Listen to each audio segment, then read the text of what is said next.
Good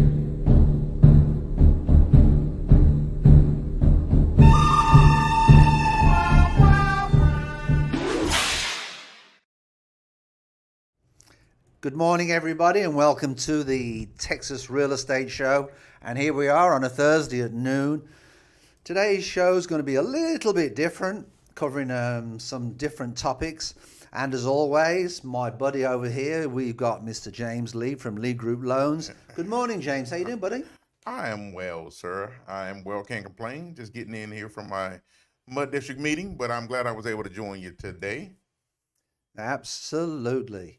And then we do actually have a special guest this morning. We have Blanca Ortiz-Pace, who's from Century 21 Olympian. Good morning, Blanca, and how are you? Good morning. I'm happy to be here and take part of this show. And Blanca is predominantly, I say that, she's one of the few agents that does residential and commercial. So tell us a little bit about that. Well, I've been licensed for about 17 years now. I've had the opportunity to service residential clients for many, many years, and also have gotten into the commercial side for a couple of years now. They're both very different. I still do residential with a lot of my referrals that I do get.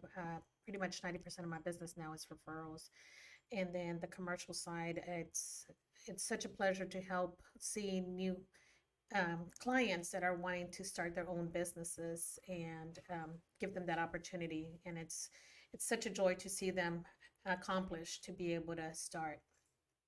Well, that's good. It's nice to know that it's repeat business, because that way the client is developing themselves and, sort of going through. But one of the things that is very personal to me this morning that I'd like to talk about, and I'd like to discuss this with my good friend James and my good friend Blanca, is at the age of 18, I was diagnosed with epilepsy.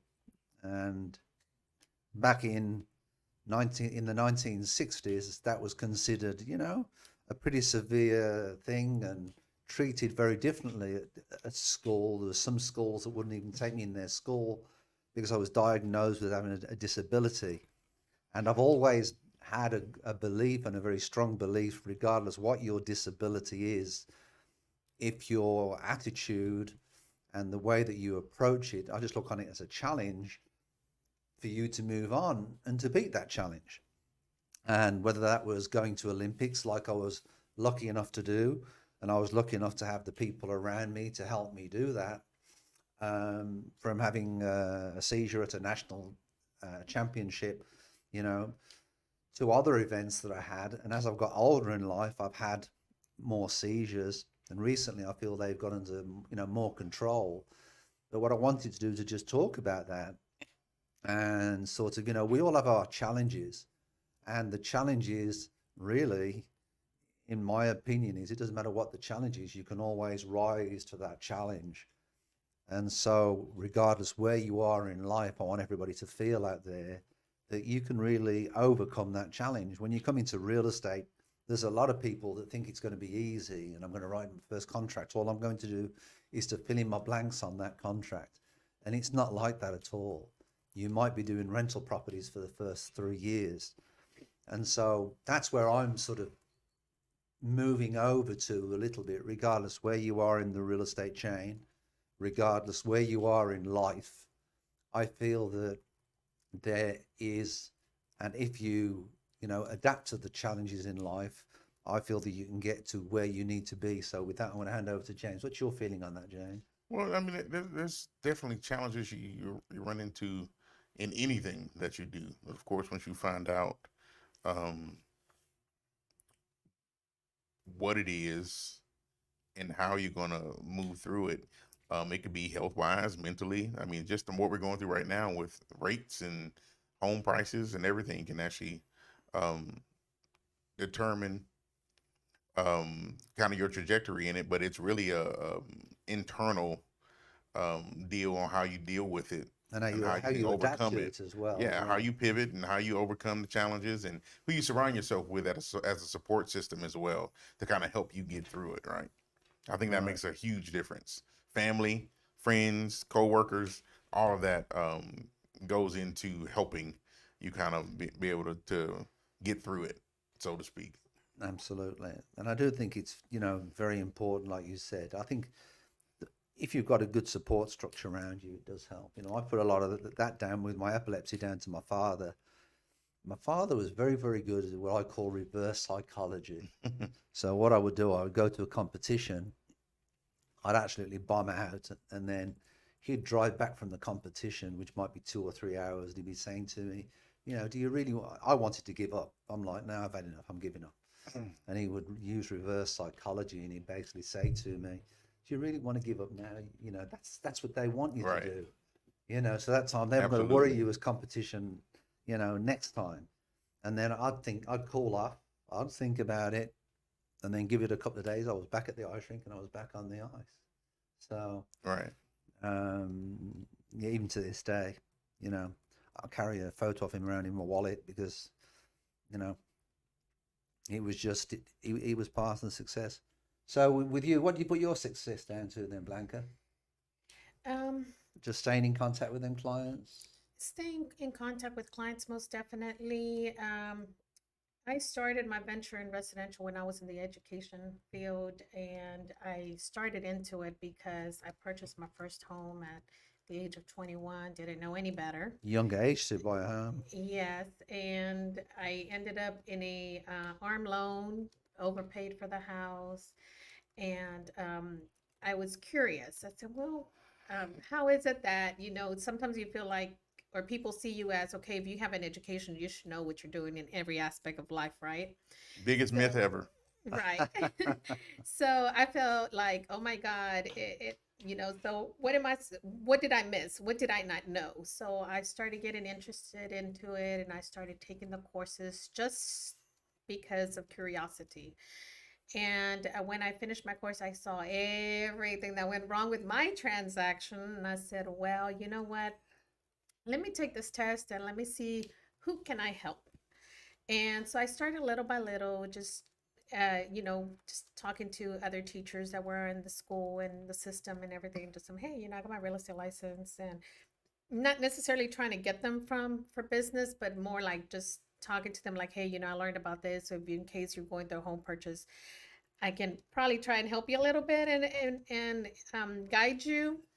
Not necessarily telling them, hey, let me be your realtor, but hey, I got a little extra knowledge if you need help. So that's kind of where I started. So from there, I started getting, clients that were interested. So I did do it part-time for quite some time. I um, So we did that, and it started working out. I then, of course, had a family, and then I had the challenges of children. Because sometimes you feel, well, if I go into this full time, then you start thinking, oh, I can do this full time and I'll have all the time of the world for my kids, which is also not true because when you think you're going to be off in the evenings, you can have more time for the kids. That's actually when you're the most busiest, Right. the My phone weekends, in the non-stop, evenings, non-stop. because that's your clients' work. Most clients work 8 to 5, and they're available after 5 o'clock for showings. So I did end up doing a lot of still not. It was still kind of hard to learn to balance that time for the children, the family. So I started scheduling myself. Okay, well, I'm gonna now I would tell my clients, I will work Monday through Saturdays up until noon so that I can give my family afternoon. And then Sundays, no, I'm not working. That way I can give time for church and family. And that's pretty much the way I started balancing. At first, yes, I was running ragged everywhere and to everybody's peck and call, but then I realized that uh, if your client gets to know you and you build that trust with that client, you don't have to be running ragged on every transaction every weekend. There are some clients that they're the exception and they may need you on that one Sunday, but it shouldn't have to be every transaction. Right. Right. Right. So it's just about organizing yourself, really, Yes. isn't it? Yeah, and that's what I found. when I did an exceptional amount of transactions in 2008. It was nearly 200 transactions, and that was the thing. I didn't know how to organize myself, and I was working 6, 7 o'clock in the morning till 11, 12 o'clock at night, 7 days a week, just because I wasn't organized. And there was a lady who was also had her own brokerage that I knew very well, very, very good friend of mine. And she used to laugh at me, and she was doing more transactions than me. She was a lot older than me, but she said, you're just not organized. You're just not organized yourself. As you get older, you get a bit more experienced. Right. But that was sort of, very interesting. And James, so tell us how you feel about the Fed, about that rate yesterday. Well, I mean, my feelings haven't changed about the Fed. They can only do what they're dealt, right? They're just trying to quell this volatility that we've been dealing with. That's really all they can do. Inflation is terrible. So the only thing they can do to try to help that is to increase the short-term rates. So we're trying to I don't think roll with it I don't think this rather than soft it landing is going to being happen. we're trying to roll with it rather than it being real reactionary, which is always the case. People hear, oh, the rates are going up, and people start pulling money out of stocks. They start trying And to that's put the them in the worst safer time you thing. can pull them out. It is, and it's maddening because so many people that are in this, and this is no knock to any realtors, or even loan officers. Loan officers should know. So a lot of the people that are in this business don't understand what impact that Fed movement has on mortgage rates. And they'll get out, and there's a lot of misinformation that's put out there, and it causes the masses to move and react a certain way. When we just have to make sure that we're versed and we understand that a Fed increase in the rates is not a mortgage increase in the rates. It's actually to try to help to bring rates down. It's because of inflation. Inflation is what drives mortgage rates because the yield is less. The higher the inflation is, the less money you can get off these mortgage loans. So those guys are trying to push up the rates, in turn bringing inflation down, so we can see that in the mortgage rates. Do you think, But the masses don't know there's that. any chance of a soft landing like they're talking about, or do you think it's going to just, It's hopeful. yeah? Yeah, they're hopeful. The thing, there's a lot Did of you difference. Did you laugh at that? What was your opinion about that? I mean, and like you said, it's hopeful. We're hoping. We always hope. We plan for the worst, but hope for the best. So I think that's kind of where we are nationally speaking. I just can't believe, you know, like me and my wife, we used to go out maybe 3 times a week. Can't afford to do it we anymore. can't do it now. We have to. We cut it back to once a week. Once a week. One of the local pubs that we go to, the Red Lion in Houston, which is an English pub, they do a full breakfast, and all their prices have gone up. Their full breakfast is $26 each for a full breakfast. It's crazy. It's $26. crazy. And kind of, I mean, to what you said, Blanca, that used to be a rule, right? You hope for the best, plan for the worst. The people that are buying homes now, they have this pie in the sky. Everything's going to be perfect or has to be perfect before I do anything. Most of these people that are buying now, they've never seen interest rates above 6%. They're living with mommy and daddy, so they don't have a taste of the real world. So if it doesn't go right for them, then I didn't have a mommy and daddy to go back home to. I had to make it. I had to sit in that dark house with the water cut off or the gas cut off, whatever it is that I dealt with. But these kids now that are buying, I'll say kids using that term, broadly, they don't get it. They really don't get it. And that a lot of those folks are driving the market right now. They're driving the market, and they don't, well, I'm not going to buy something right now. Well, you know what? In the position that we were in when I had my baby and my wife, there was no, I gotta do this because I don't have another choice. We can't move back in with my parents because my parents they're trying to struggle. They're doing their thing, but we take so much care of these kids. We've made them soft. We've made them weak. We've made them. The men aren't men.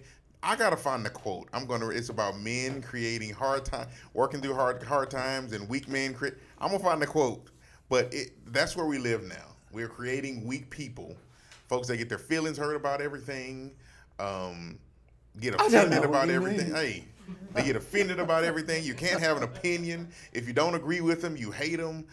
It's just that, man. That's One of the where things we that are. I can't understand about, a lot of the kids today. I mean, even if they're making the money, they would rather pay $2,400 on a rental amount, rather than pay maybe $3,200 or $3,400 on a house.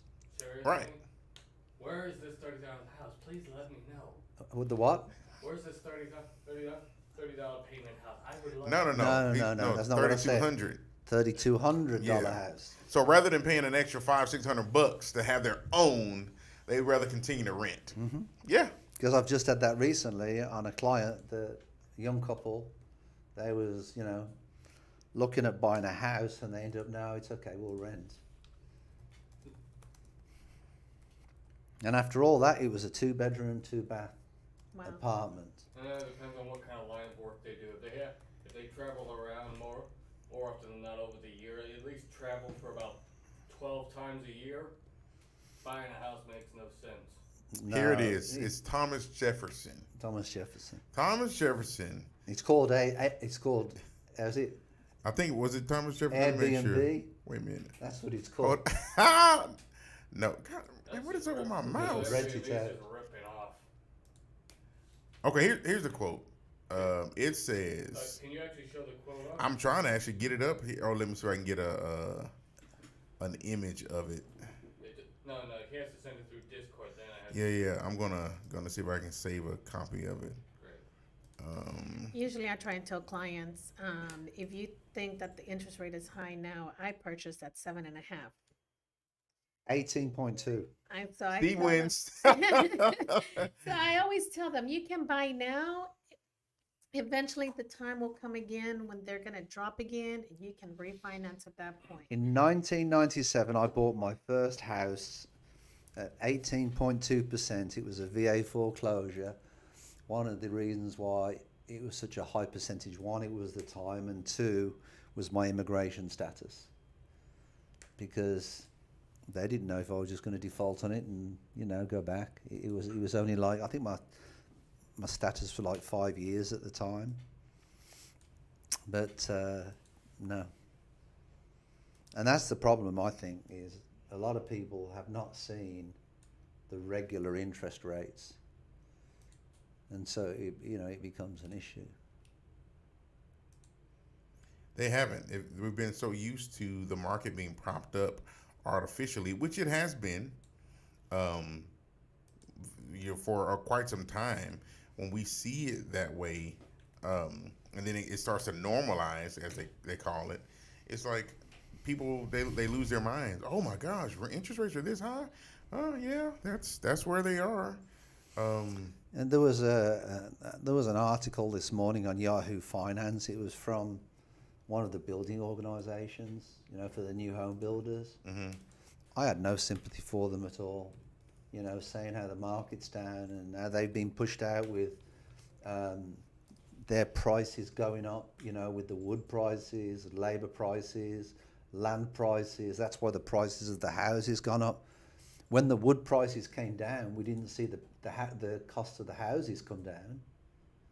But all of a sudden now, because there's not as many buyers, now they're coming down a little bit, in some areas. Right. Yeah, okay. So it was actually G. Michael Hoff who made this quote. He was a combat veteran in U.S. Marines. He said, hard times create strong men. Strong men create good times. Good times create weak men. Weak men create hard times.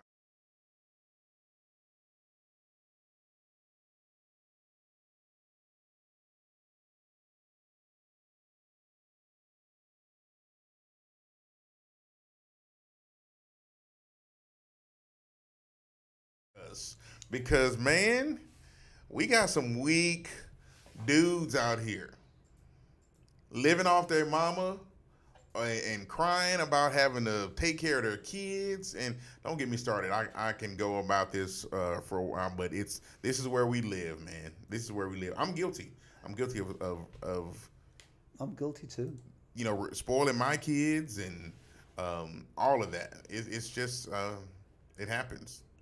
I can't really say the same thing. I grew up in a $1,500 a year household, so spoiled was typically just having cable. Well, yeah, cable. I mean, that's That's a long way. That's a plus, right? Absolutely.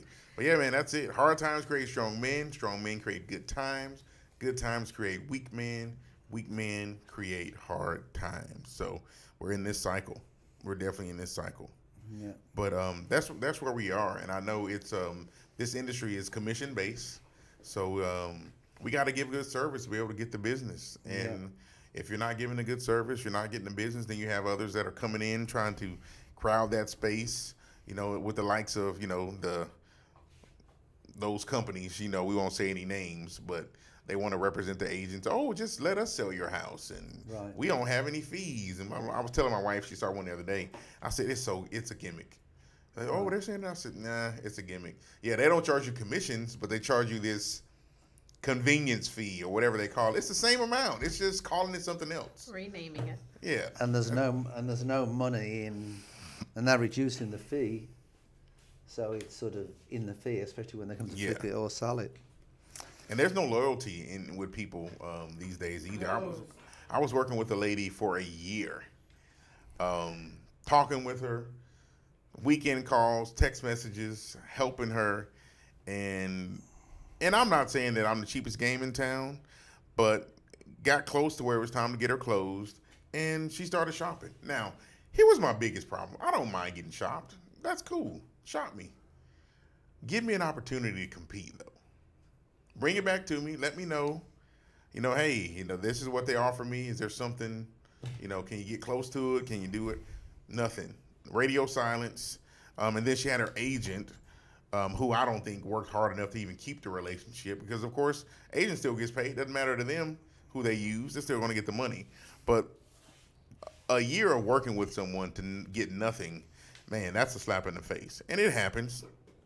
I know it happens. It's part of the real estate business. agents as well. It doesn't make it hurt any less. You know what I'm saying? Yeah. But that's where we live, though. No loyalty at all. Well, Yeah, then you absolutely. have them. Then they come back when something's going wrong with the file.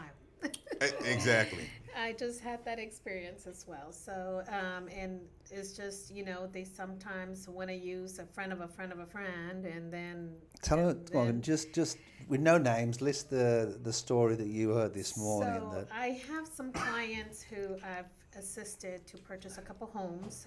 Then they refer family me to member. their children. Mm-hmm. I help the children buy a house as well, and then that was the son. Well, then the son tells his in-laws, "Hey, my realtor has always helped my parents. Blah blah blah. You should use her." But turns out that another friend of another friend, somewhere friend of a friend of a friend, there's a realtor somewhere in there. And they're like, "Well, we're gonna come down this route," and they went that route. Okay. And they closed on a property a couple months ago, and then they started feeling a little bit weird because the agent who assisted them, they started reaching out to that agent because they never received the title commitment of with the title policy, the insurance from the title company. They never received the deed that was recorded in the mail. So they started thinking, what's going on? And they started reaching out to the agent and calling, and the agent's no longer answering their calls. The last that the agent answered said, my identity is being stolen. I'm dealing with that, and never heard ever since then. Well, that agent referred the lender. So they reached out, they started reaching out to the lender, and the lender's like, you need to talk to your agent. Didn't get any more response from the lender. Next thing you know, they're calling the title company, who the agent also referred. And the title company doesn't answer the calls either. So they start panicking, and they're like, I know you didn't help us, but we're willing to pay if you can help me. And I'm like, So I feel kind of bad in a way because they're related to my other clients who I have helped several times. So I feel like maybe I'll take a look at your stuff. No, I'm not going to charge your fee. I will take a look at it out of courtesy. And all they show me, it's not even a HUD. It was the documents that the title company has you sign for their sake that Right. you didn't get a survey, you didn't get this, you didn't get that. I said, wait a minute, The exemptions. you didn't get a survey and you got a loan? No. Okay, we got a problem with that. Did the seller give you a survey? No. Okay, then that's problem number one there. Okay, did they email you a title commitment?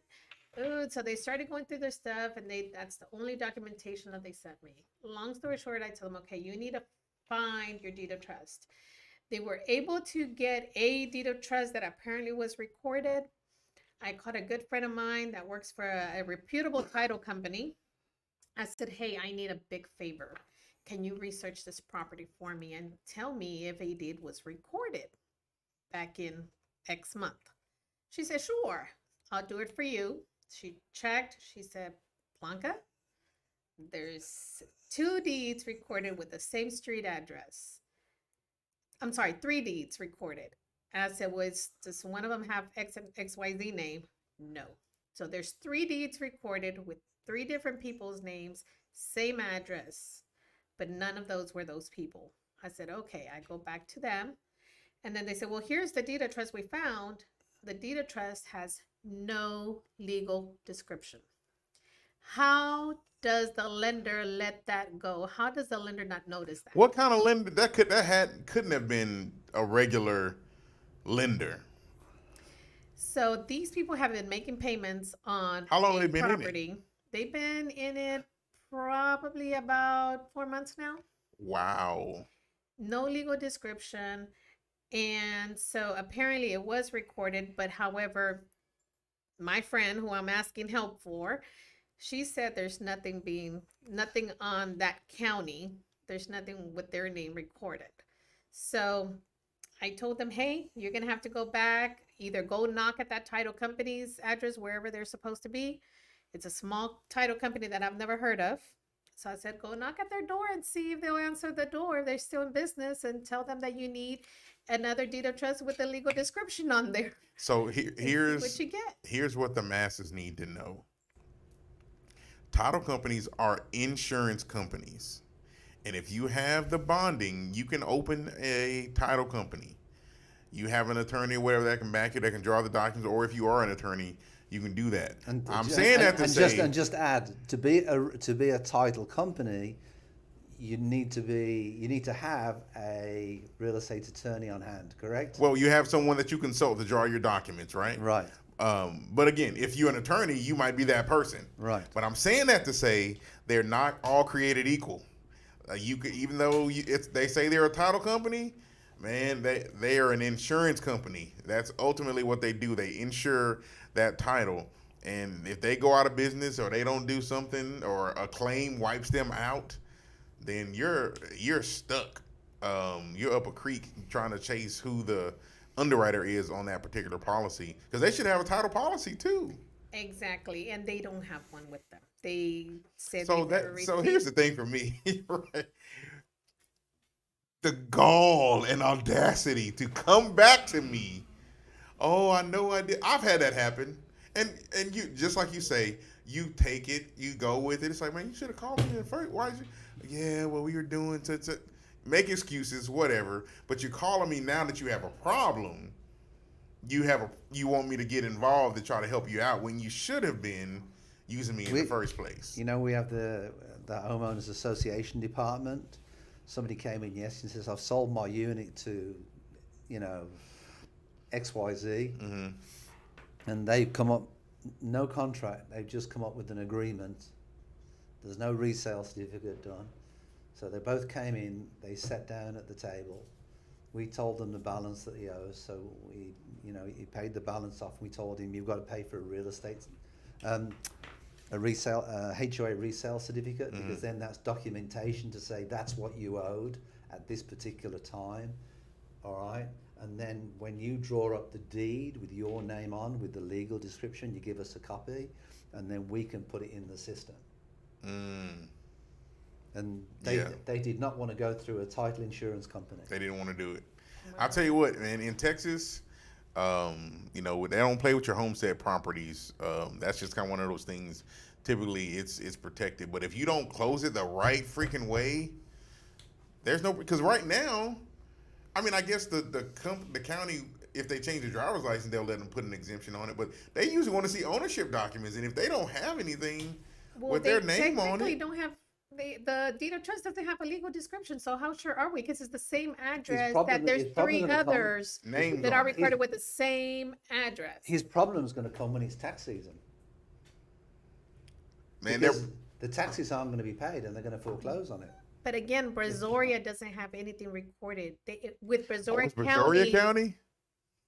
Man. There is nothing with their name. That's crazy. Brazoria County is a big county. It's a big county. I mean, it's not as big as Harris, but it's a big county.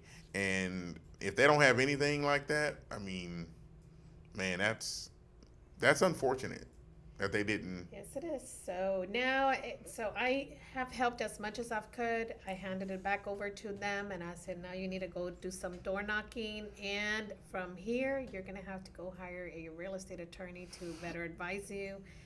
You know, the agent has E&O insurance. I'm sure the loan officer does too. Was the agent with a company, with a reputable company? The agent with or was it just kind of a fly-by-night company, or did they tell you who it was? I do know who the agent is. I looked it up. Okay. Is it a company you've heard of before? It's an agent I've heard of with other kind of situations. Oh, well, if they got a reputation that follows them. So you always wonder, okay, so why didn't you call me? Why didn't you give me an opportunity? If I helped your family, what made you go to this? I know what it is. Hey, you close with me, I'll give you some of my commission. That's what it is. Money. That's usually what it is. They think that they can win because this person has decided they're going to devalue their services and give away some of their money. And unfortunately, you get what you pay for.